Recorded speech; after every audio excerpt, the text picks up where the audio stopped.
Should the United States ever court nuclear war? Now that sounds ridiculous to even ask the question out loud, but unfortunately, given certain events going on in Washington and in Europe, in Kiev, and other Western European capitals, and then the war that's actually going on the ground, it seems like that's something that has to be answered. Because here's what's going on, folks: as the war has continued inconclusively on, and Russia hasn't won an outright military victory yet, but Ukraine's side continues to reel backwards.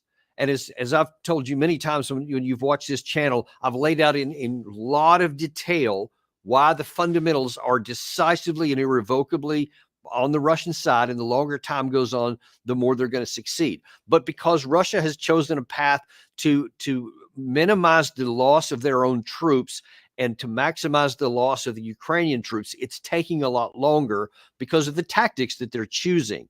And apparently they have calculated that they're willing to be patient and to continue to go on for a long time before reaching a point to where the Ukrainian army could crumble and possibly even collapse. In the meantime, that gives the Western side a chance to go, well, hey, it hadn't happened yet, so maybe we can try something different. I know the fundamentals don't work, but maybe let's do something different, like, I don't know, shoot missiles into Russia. Why not? Let's give that a shot and see what that does. And here's the problem. Well, there's many problems with it, but one of the first problems is that this is not tied to any kind of strategy. Now, and just to kind of to show you that I'm not really using much hyperbole, here's one of the headlines in Politico that's come out recently, that U.S. military sees, quote, value in letting Ukraine strike Russia with U.S. weapons. There's no strategy there. There's no like saying, hey, here's something tied together with other things that we're doing, other resources that we provided. And if these things take place, then it's going to give our side a chance to achieve some sort of tactical success or a victory in the war. That should be an absolute non-negotiable step one. If you can't say what you're trying to even accomplish and how then the means you're trying to use to accomplish that are working towards that end, then you have to end that discussion right away before taking any action. But instead, the United States Pentagon, the White House, State Department, President Biden himself, apparently from all that we've understood, are taking actions without even an idea of where this is going to go and what it could accomplish. And if we believe that our objective is to either help Ukraine win the war or somehow cause Russia to lose, however defined, then you've got to have a plan to get there. But what sense does it make to say, okay, I don't have a plan, I don't really know how this is going to get there, we'll give this a shot, if that action could potentially spawn a nuclear crisis?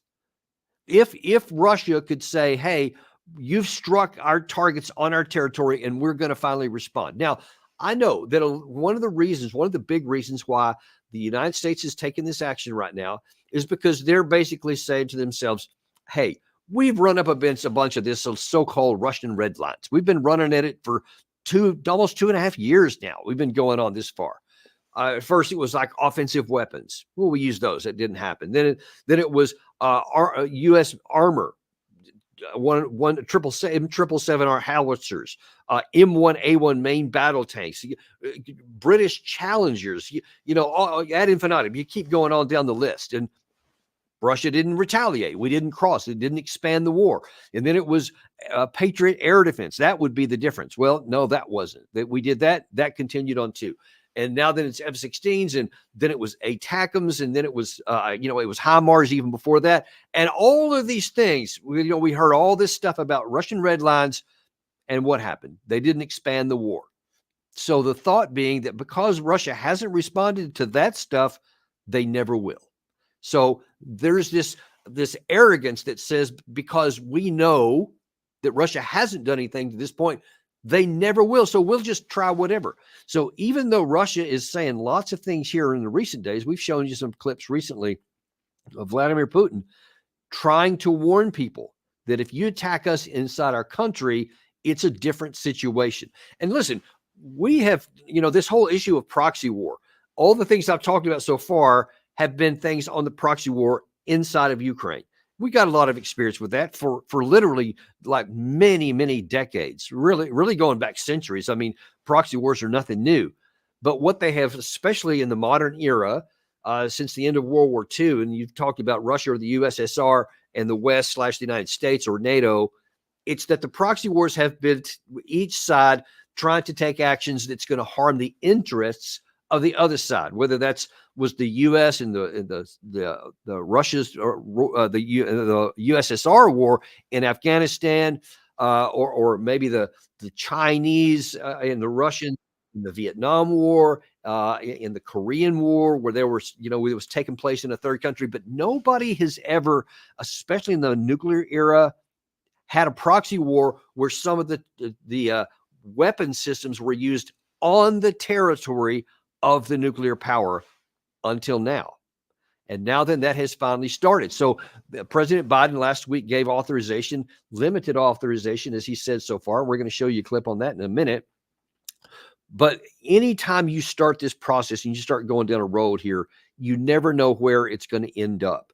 And so limited authorization has been given so far, but you still see, even today, Macron from France, again, is just back on the stage. If he's been talking about wanting to put, troops into Ukraine, he's been threatening that. Now then, according to some reports, there are now French trainers, advisors, so they called, on the ground in Ukraine. And now then you have, Gary, if you can throw that next headline up there, Macron wants to add some more to it. So he wants to put his thought behind, let's give a green light to strike Russian targets inside of Russia with Western weapons.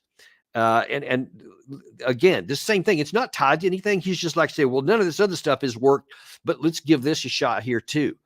It gets even worse than that on some of the United States side, because instead of even saying we're concerned about these things, some, like Adam Kinzinger in a CNN op-ed a couple of days ago, says it's time to call Putin's bluff.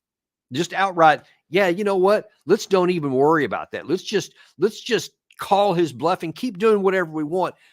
Consequences be damned. And of course, not really that his real belief is there just won't be any consequences.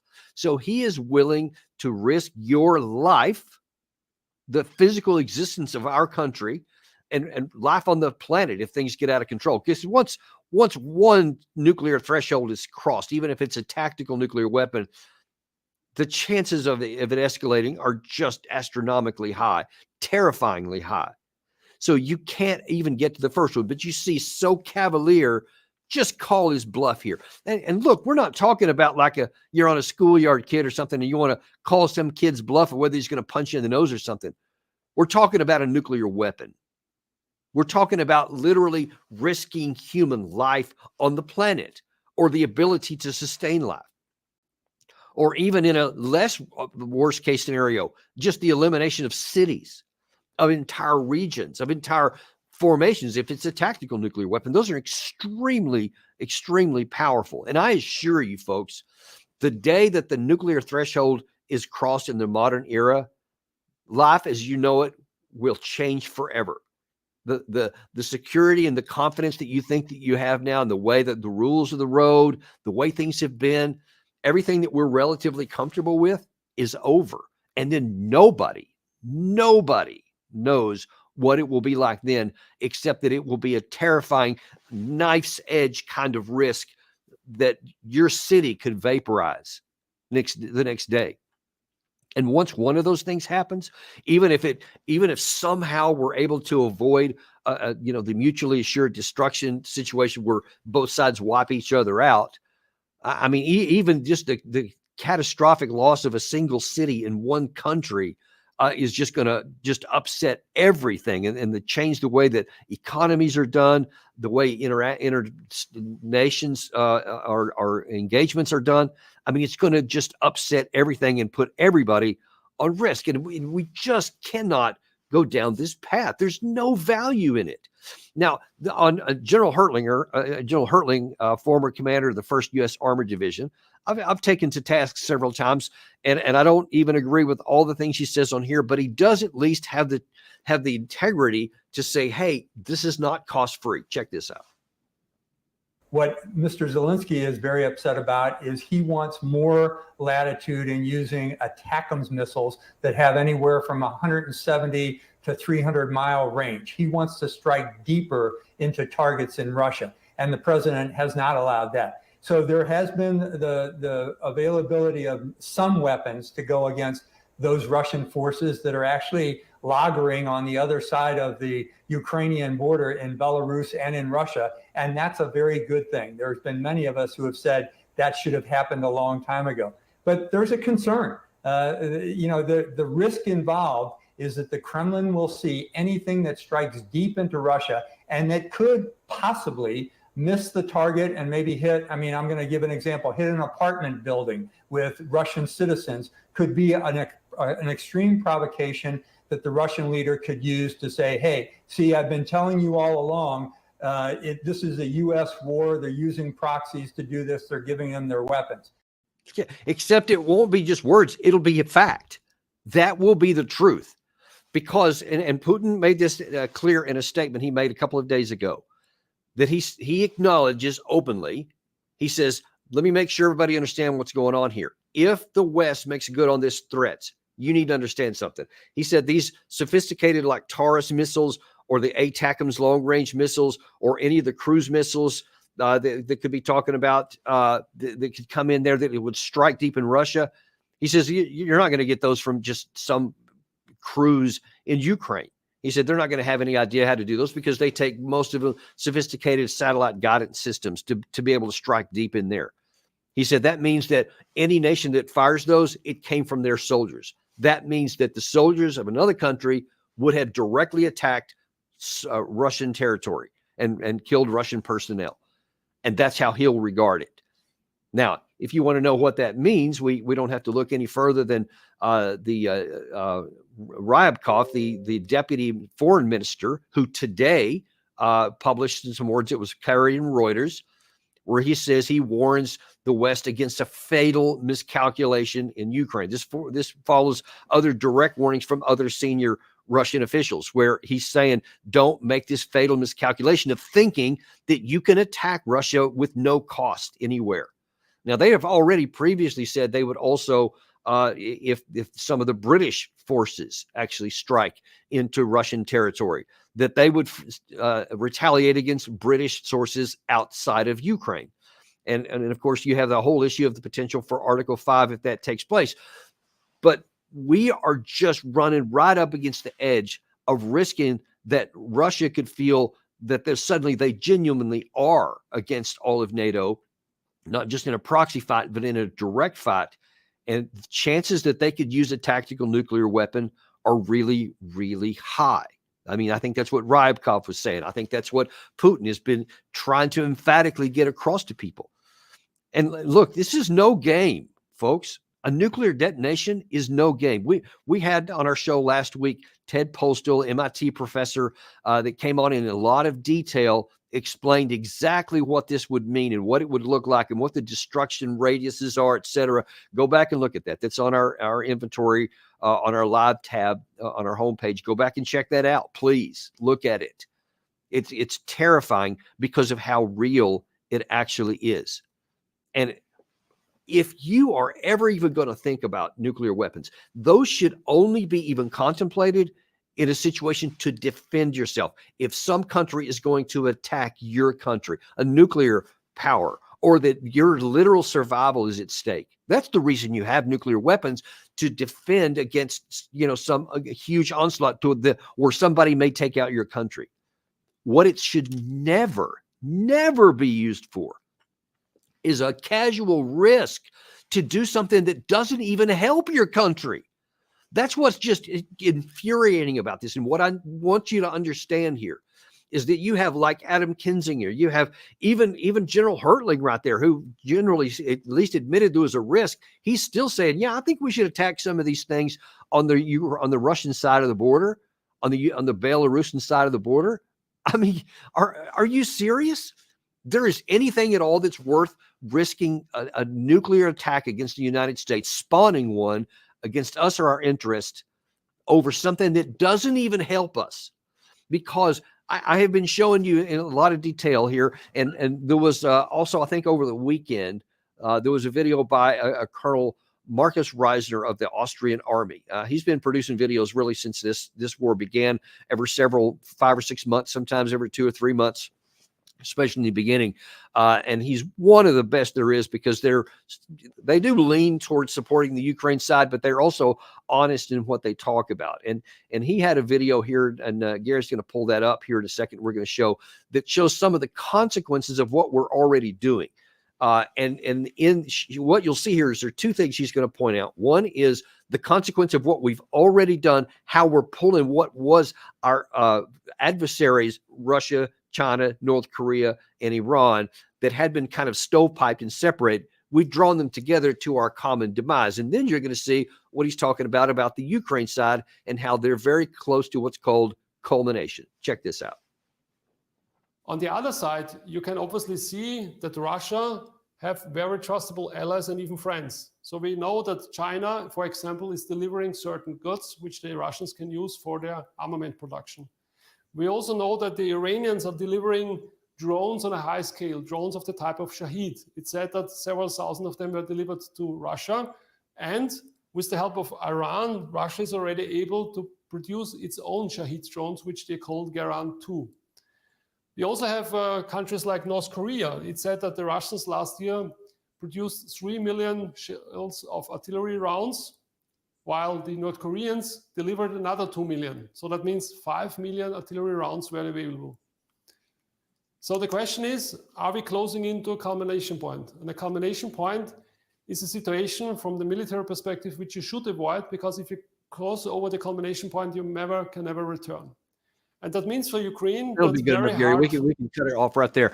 So you just see very graphically, and for a means of comparison. So what he just told you is that the Russians have produced total, from what they have gotten from their partners as well as what they can make, over 5 million artillery shells. And what he didn't even talk about there is a lot of their aerial bombs, which they are now using in the scores per day on the front line.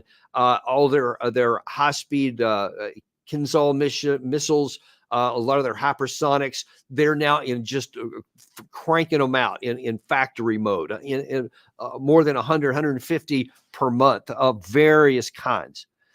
And then on the other side, by means of comparison, the West, it's cumulative to include the United States, NATO, all these Western allies, we can produce about 1.3 million in a year. So 5 to 1.3. So you see, you're never going to catch up with that. And as I've said, emphatically, and we'll repeat here again, it's about manpower, not money, not machines, not even ammunition. Although you got to have all those things. If you don't have the manpower, and I mean trained manpower in sufficient quantities with the sufficient systems and capacities, you're just never going to beat another country that does have those things. So you see, there's no basis of suggesting that the Ukraine side is going to win.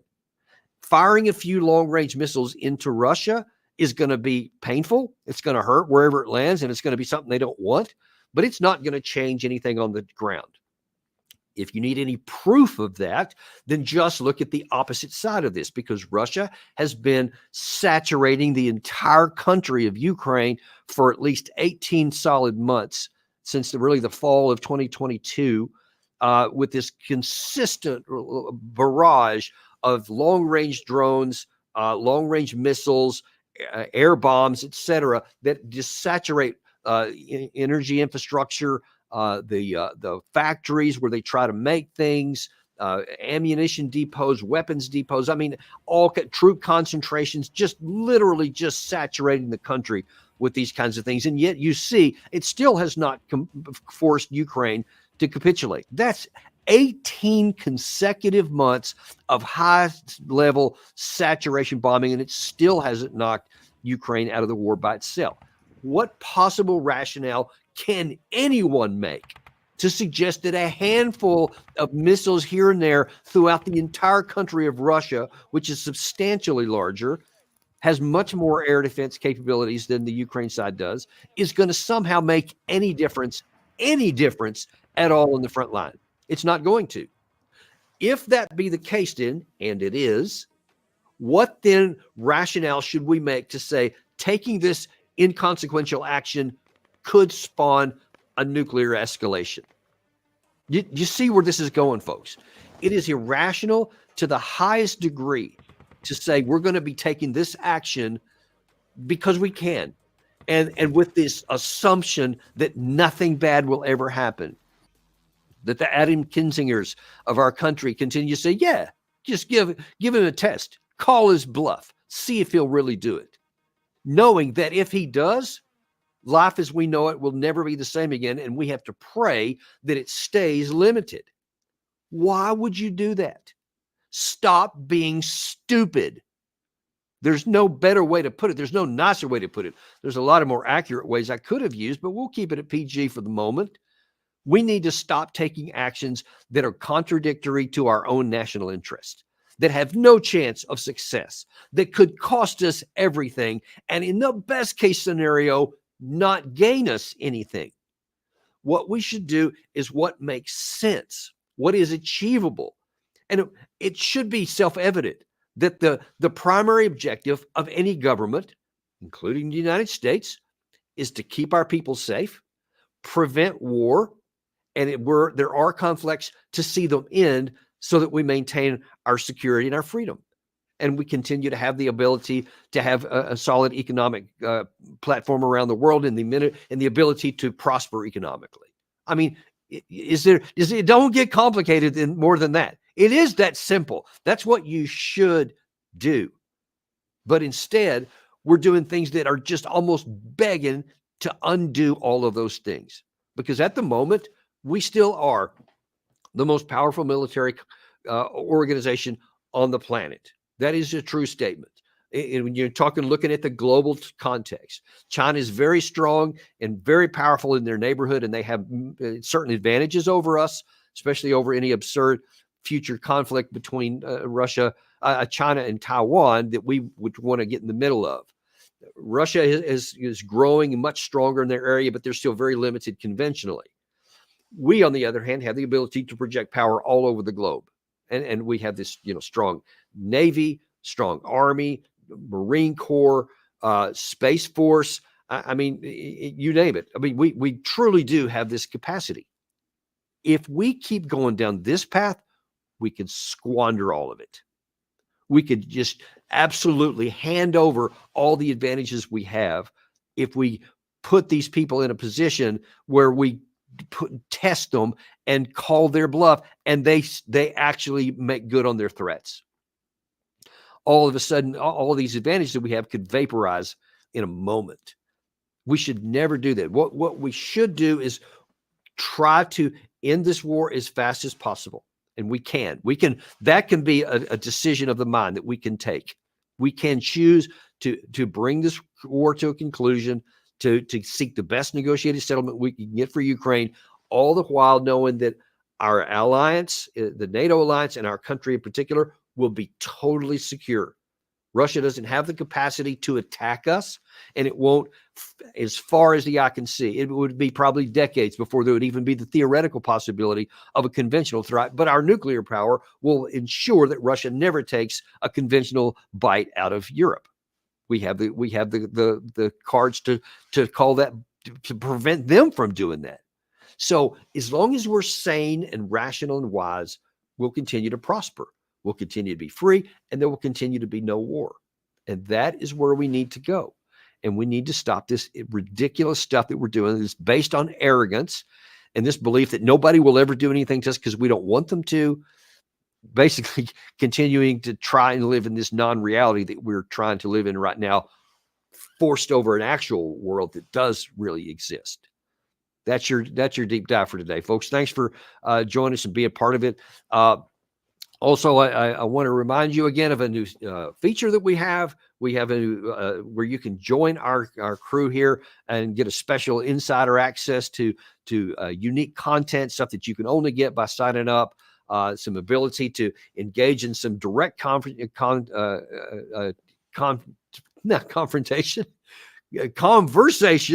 to where we can engage back and forth and we can share ideas. And instead of just putting stuff in the comment box here, you can actually engage directly, and we can you can have your say, and we'll respond back to it.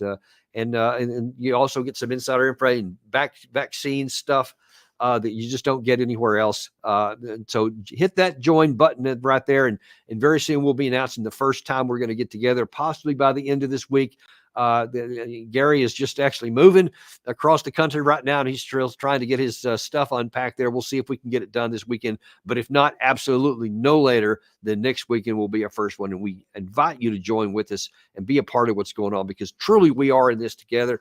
And I want to make sure you are physically in this together with us. Thanks. And we'll see you on the next episode. Daniel Davis Deep Dive.